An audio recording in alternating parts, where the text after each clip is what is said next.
Espace sombre, mystérieux, froid. Comètes, astéroïdes, planètes, étoiles. Et quelque chose qui se cache là-bas, bien au-delà de Pluton. Oui, il pourrait s'agir de la 9e planète de notre système solaire, celle sur laquelle les gens s'interrogent depuis des siècles. IRAS, qui signifie Satellite astronomique infrarouge, Infrared Astronomical Satellite, a recueilli des données intéressantes en 1983. Cela pourrait être la preuve que la 9e planète se cache là. Personne ne sait si elle existe vraiment. Mais cette découverte a permis de construire un modèle pour mieux comprendre cette éventuelle planète.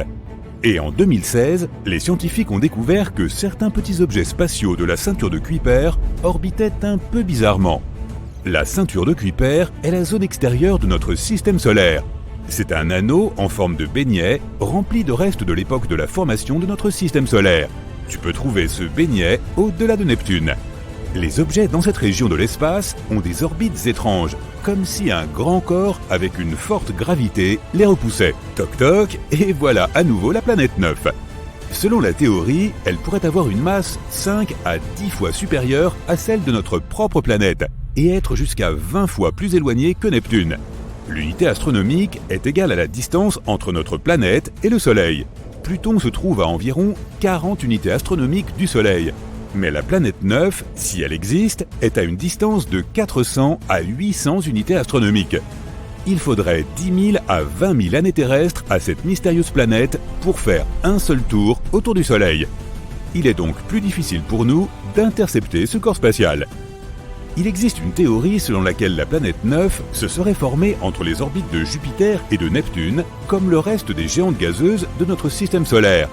La force gravitationnelle de l'une de ces deux énormes planètes l'a probablement éjectée de son orbite. Oh non! Ensuite, la planète 9 a pu être éjectée plus loin des 8 planètes que nous connaissons. Elle a fini par devenir une sorte de déchet glacé, assez petit au début.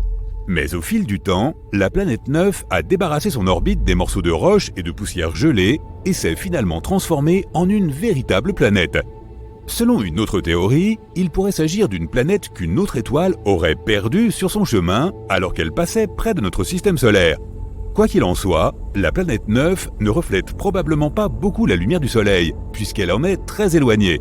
Et les astronomes ne savent pas exactement où ils doivent la chercher.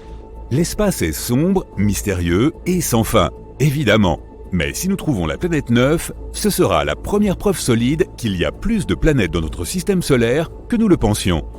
Passons maintenant à une exoplanète intéressante située à seulement 90 années-lumière de nous.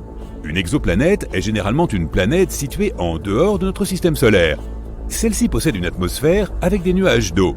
Une année sur place dure 24 jours terrestres et la planète voyage autour d'une étoile naine rouge qui est beaucoup moins lumineuse et plus petite que notre Soleil. C'est pourquoi, même si la planète est 8 fois plus proche de son étoile que nous ne le sommes de notre Soleil, la température est similaire à celle de notre planète. Cette exoplanète a une taille semblable à celle de Neptune.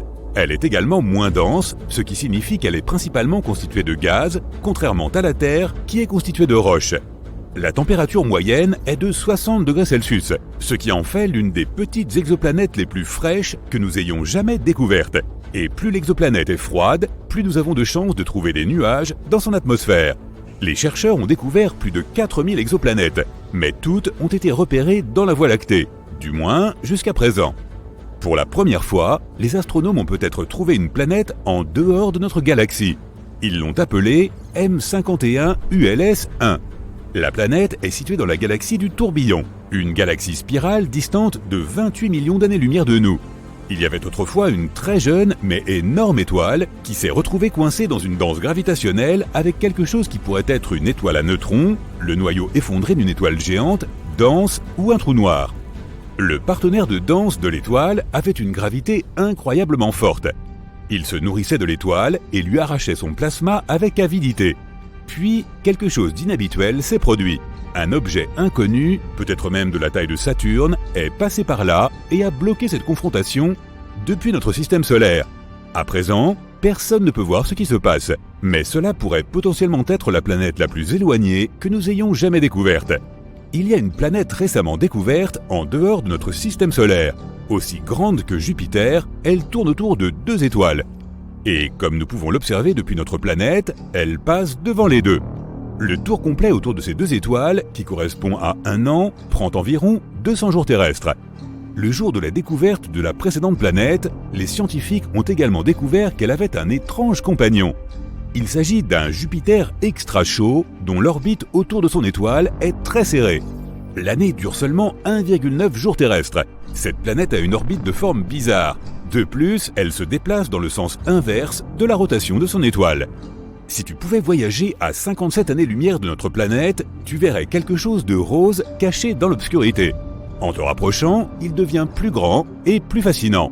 Webb, c'est une planète de couleur magenta. À quelques milliards de kilomètres de son Soleil, cette planète est l'une des plus jeunes que les scientifiques aient découvertes. Elle n'a que 100 à 200 millions d'années. Elle est faite de gaz rose, similaire à notre Jupiter.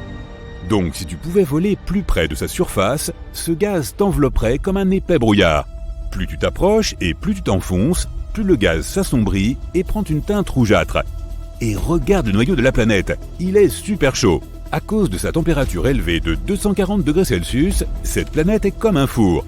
La chaleur est la raison pour laquelle la planète brille si fort.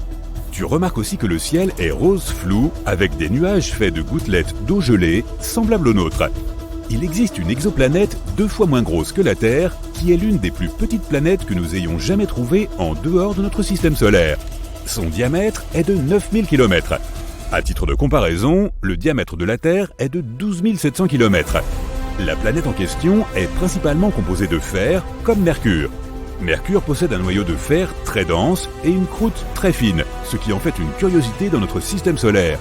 À ses débuts, il est entré en collision avec un corps spatial au moins une fois. Cette collision a arraché ses couches externes, ce qui explique que seul le noyau de fer ferme soit resté. Peut-être que cette petite exoplanète a également participé à une énorme collision spatiale. C'est ce qui a probablement emporté le manteau de la planète et laissé uniquement son noyau de fer.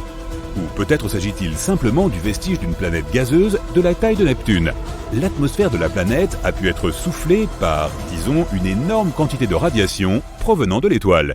Cette planète est à seulement 31 années-lumière de nous, et le jour là-bas dure moins de 8 heures terrestres. La planète est seulement un peu plus grande que Mars. Il est peu probable que des gens s'y installent un jour à cause de ses températures extrêmes, qui vont jusqu'à 1500 degrés Celsius. Il pourrait même y avoir de la lave en fusion sur le côté de la planète qui fait face à son étoile. Ces températures sont suffisamment élevées pour évaporer toute atmosphère. Donc cette planète a pu en avoir une dans le passé. En général, les géantes gazeuses comme Jupiter ne peuvent pas supporter la vie, car elles ont des conditions climatiques, des températures et des pressions extrêmes. Et il n'y a pas de composants qui permettraient de créer la vie. Mais les planètes terrestres plus petites, comme la Terre, ont plus d'ingrédients clés comme l'oxygène et l'eau liquide. De plus, elles ont des températures plus modérées et d'autres conditions. Et pourtant, toutes ces planètes n'abritent pas la vie, bien sûr. Il n'est pas facile de trouver une planète qui offre des conditions similaires à celles que nous connaissons sur Terre, ou du moins les conditions qui permettraient à la vie de s'y développer. Mais voici Kepler 22b, l'une de nos découvertes les plus prometteuses. Elle se trouve à 600 années-lumière de nous, est 2 fois plus grande que notre planète et affiche des températures d'environ 22 degrés Celsius. C'est ce qu'on appelle une super-Terre. C'est une catégorie de planètes différente de toutes celles que nous avons dans le système solaire. Elles sont plus lourdes que la Terre, mais toujours plus légères que les géantes de glace, comme Uranus ou Neptune. Les super-Terres peuvent être constituées de roches, de gaz ou d'un mélange des deux. Kepler 22b se trouve dans la zone habitable de son étoile mère, qui est moins brillante que notre Soleil. La planète a probablement un noyau rocheux. Elle peut avoir un océan, mais elle n'abrite aucune vie. Du moins, nous ne savons pas encore.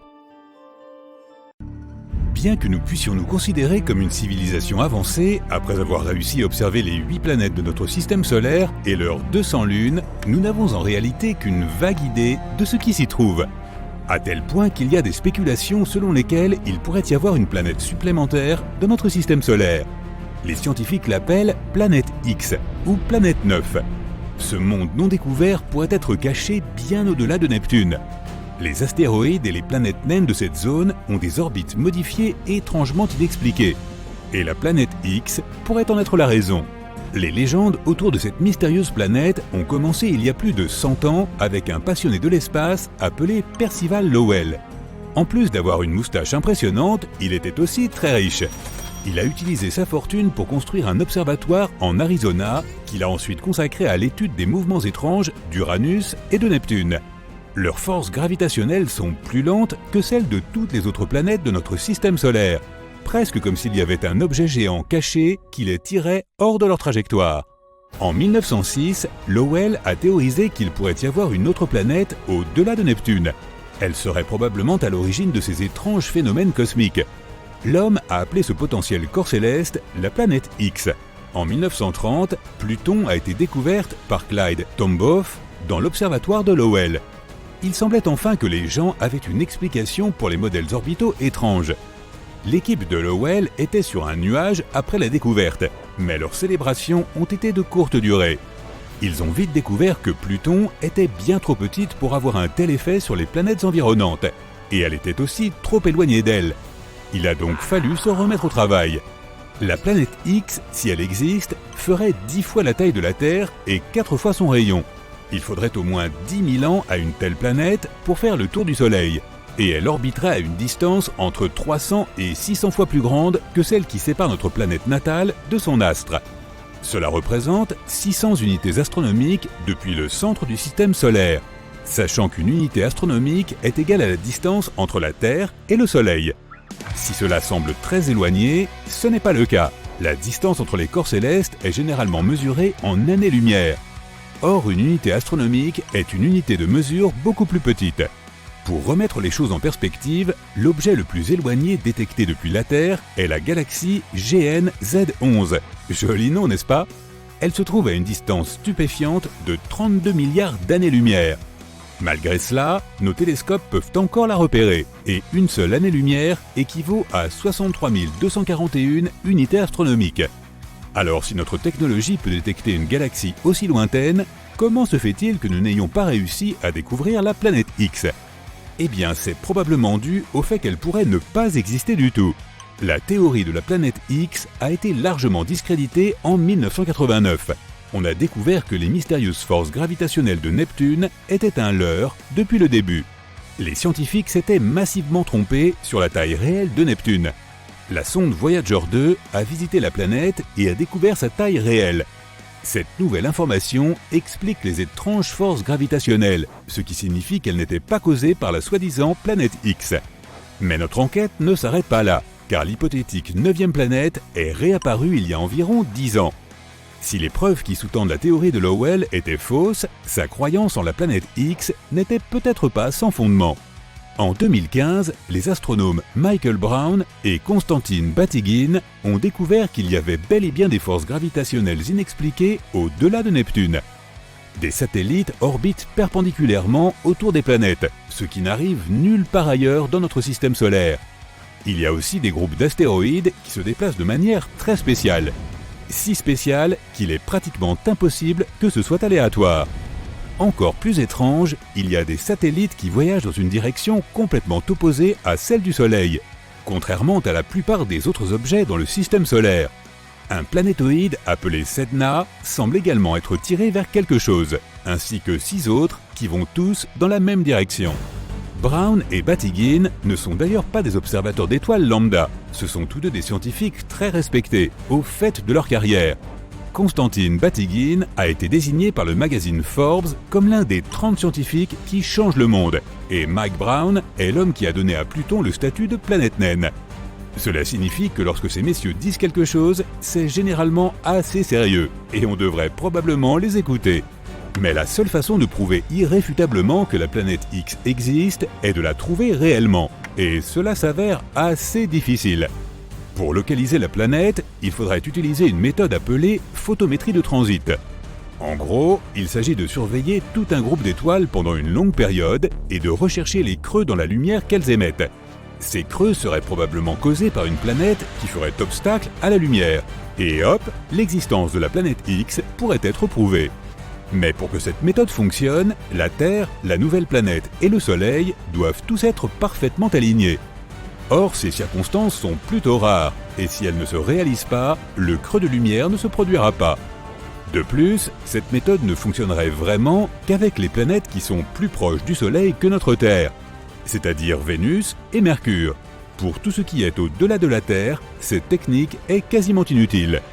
Une autre technique que nous pourrions utiliser consiste à trouver la planète potentielle grâce à un bon vieux télescope. Mais comme tu peux l'imaginer, c'est incroyablement approximatif. L'objet le plus éloigné que nous ayons trouvé dans notre système solaire est un planétoïde nommé à juste titre Far Far Out. Mais il n'est qu'à 140 unités astronomiques du Soleil, soit seulement un quart de la distance à la supposée planète X. Nous ne pouvons voir un objet que grâce à sa luminosité. Le Soleil est très visible pour nous car il émet d'énormes quantités de lumière. Et nous pouvons voir la Lune car elle reflète la lumière du Soleil. Techniquement, la Lune n'est pas censée paraître plus brillante que tout le reste dans le ciel nocturne. Ce n'est le cas que parce que nous sommes plus proches d'elle. Plus un objet est éloigné, moins il nous semble lumineux. Le principal problème pour voir la théorique planète X est que tous les objets de notre système solaire tirent leur lumière du Soleil. Ils reflètent la lumière du Soleil, ce qui nous permet de les voir. Étant donné la distance qui sépare la planète X du Soleil, il est presque impossible de la voir. Et à cause de sa lumière vraiment faible, pour la voir, il faudrait des conditions météorologiques parfaites, ainsi qu'un télescope extrêmement puissant. Mais Brown et Batygin l'ont trouvé. Le télescope Subaru est situé au sommet d'un volcan dormant à Hawaï. Il est énorme et capable de capturer la lumière la plus faible des objets spatiaux lointains. Le problème est que nous devons trouver où le pointer. Sans savoir où se trouve réellement la planète X, cela revient à trouver une aiguille dans une botte de foin. De plus, il n'y a qu'environ 3 nuits par an où les conditions sont suffisamment claires pour voir l'hypothétique planète X. C'est difficile, mais pas impossible. Et pourtant, la plupart des astronomes ont décrété que la planète X n'existait pas, affirmant qu'il ne s'agissait que d'un mythe. L'explication la plus répandue pour les étranges forces gravitationnelles est qu'il y a un minuscule trou noir dans notre système solaire qui attire les planètes vers lui. Mais ne t'inquiète pas, ils affirment qu'il n'est pas assez gros pour avaler une planète, donc tout va bien pour l'instant. Le problème avec la théorie du trou noir, c'est qu'une fois de plus, il est presque impossible de le trouver. Alors que sa masse pourrait être aussi importante que celle de la planète X, le trou lui-même serait réduit à la taille d'une orange. Les télescopes ne seraient alors d'aucune utilité. Pour le trouver, il faudrait détecter les rayons gamma émis par les objets lorsqu'ils tombent dans le trou noir. Une autre façon de le trouver serait de lâcher des centaines de minuscules vaisseaux spatiaux. Ils passeraient assez près du trou hypothétique. Et lorsqu'il serait attiré vers lui, nous pourrions probablement le détecter. Mais n'écartons pas la théorie de Brown et Batygin. Elle est encore documentée par la NASA à ce jour. Et jusqu'à ce que nous trouvions des preuves solides pour réfuter son existence, la planète X se trouve peut-être encore là. On a découvert Kepler 22b, une petite exoplanète dans la constellation du Cygne. Cela te semble anodin ? En réalité, c'est très important. C'est la première planète située dans la zone habitable qui a été découverte par le télescope Kepler. En d'autres termes, il y a peut-être de l'eau sur cette planète. Et s'il y a de l'eau, il y a peut-être de la vie. Kepler 22b pourrait devenir notre nouvelle maison. Alors, regardons-la de plus près. Il faut savoir que découvrir de nouvelles planètes n'est pas du tout facile. Toutes ne peuvent pas être vues par nos télescopes ultra sophistiqués, même par le tout-puissant Hubble. Parfois, les étoiles sont si petites et ternes qu'il est difficile de les trouver dans le ciel. C'est le cas avec Kepler 22. Les scientifiques ont dû utiliser une méthode spéciale. D'abord, ils prennent un tas de photos de l'étoile à différents moments. Puis, ils observent et se demandent s'il y a des points sombres sur cette étoile quelque part. S'ils en trouvent un, cela signifie qu'il pourrait s'agir d'une planète. Ces photos nous aident à découvrir des choses très importantes. D'abord, que la planète existe, puis sa taille, son rayon et sa proximité avec l'étoile. Et enfin, on peut étudier la question de savoir si on pourrait y vivre. On sait désormais que Kepler 22b est très similaire à notre planète et pourrait potentiellement devenir une seconde Terre. Elle est également très proche de nous, à seulement 635 années-lumière. Certes, ça fait environ 3 quadrillions de kilomètres, mais c'est l'une des options les plus proches. Kepler 22, l'étoile de Kepler 22b, est une naine jaune. Elle est très similaire à notre Soleil. Même taille, même rayon, même son âge est presque identique, 4 milliards d'années. La différence ne réside que dans sa luminosité. Elle est environ 20% plus terne que le Soleil. Donc, tu auras beau plisser les yeux, tu ne verras pas cette étoile dans le ciel nocturne. La planète Kepler-22b est environ 2,4 fois plus grande que notre Terre. Et c'est plutôt une bonne chose. Un plus grand rayon signifie plus d'eau et d'espace potentiel pour vivre, même si aller d'une ville à l'autre prendrait un certain temps. Imagine un vol de 3 jours. On ne connaît pas la masse exacte de cette planète, mais les scientifiques pensent qu'elle est plus élevée que celle de la Terre.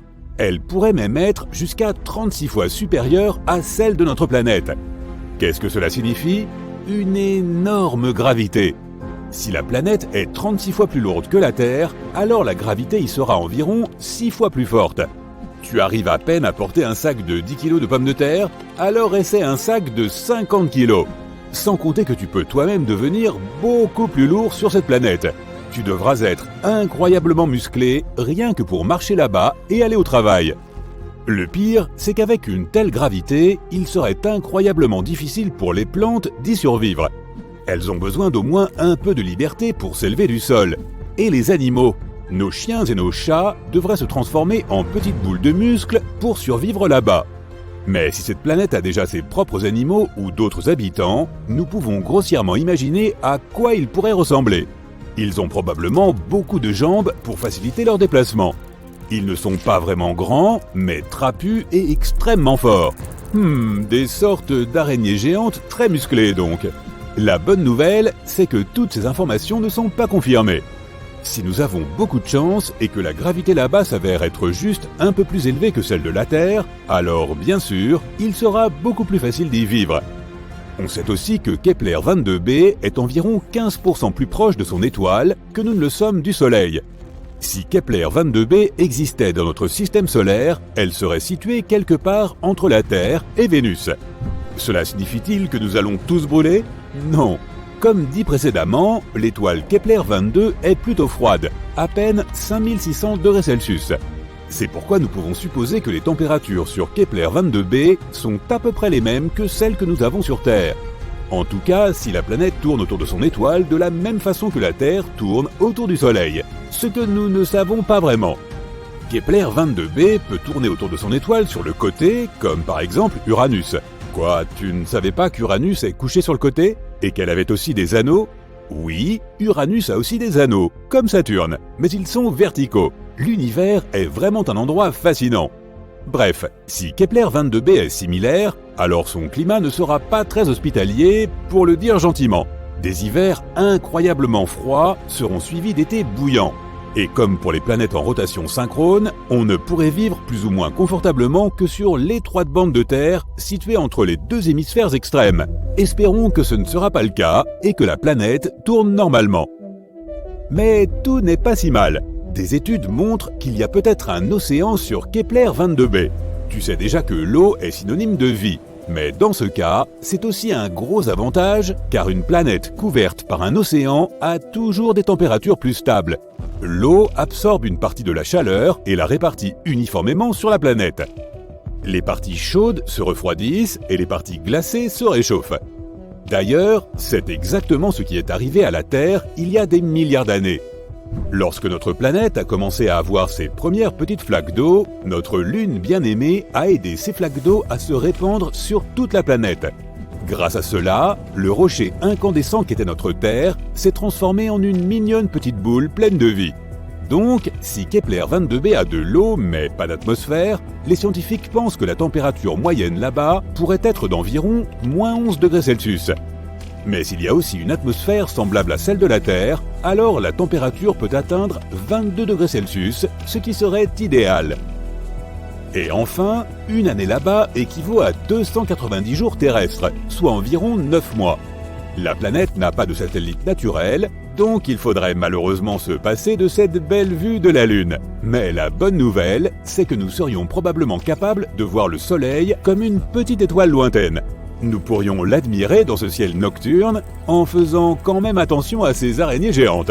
C'est tout ce que l'on sait pour le moment. Malheureusement, il est assez difficile d'explorer de telles planètes, de sorte qu'il y a encore beaucoup de données très importantes que nous ne connaissons pas. Par exemple, quel genre de planète est-ce ? Oui, il nous manque les informations les plus cruciales sur Kepler-22b. Nous ne savons pas si c'est une planète tellurique ou non. Et si ce n'est pas le cas, alors toutes les informations mentionnées précédemment ne servent à rien. Il se peut qu'il s'agisse d'une planète gazeuse, ou une planète couverte de gaz avec un noyau solide comme Neptune, ou un monde aquatique recouvert d'un océan géant. Il vaudrait mieux que ce soit une planète aquatique. Au moins, on pourrait y construire une sorte de ville sous-marine. On pourrait filtrer l'eau et manger du poisson, jusqu'à ce qu'on évolue vers une espèce amphibie. Est-ce que ce serait considéré comme une évolution si on retournait à nos origines ? Quoi qu'il en soit, les scientifiques pensent que Kepler 22b pourrait s'avérer être une planète semblable à Neptune. Certains astronomes ont même rangé la planète dans la catégorie des mini-Neptunes. Oui, c'est une vraie catégorie de planètes. Mais cela n'a pas encore été prouvé. Et même si Kepler 22b s'avère être une planète tellurique, on ne sait toujours pas à quoi ressemble l'atmosphère là-bas, ou même s'il y en a une. Et si elle s'avérait être comme celle de Vénus, elle serait extrêmement toxique. Il faudrait alors creuser profondément sous terre pour survivre d'une manière ou d'une autre sur cette planète. Et il faudrait aussi trouver une source de chaleur, car il fait plutôt froid sous terre. Il existe de nombreuses possibilités avec Kepler 22b. Jusqu'à présent, nous n'avons pas de réponse claire. Mais espérons que les scientifiques les trouveront avant qu'on fasse embarquer les premières personnes dans des navettes et qu'on les envoie à la conquête de Kepler 22b. Ce serait gênant si elle s'avérait être une planète gazeuse ou à l'atmosphère ultra toxique.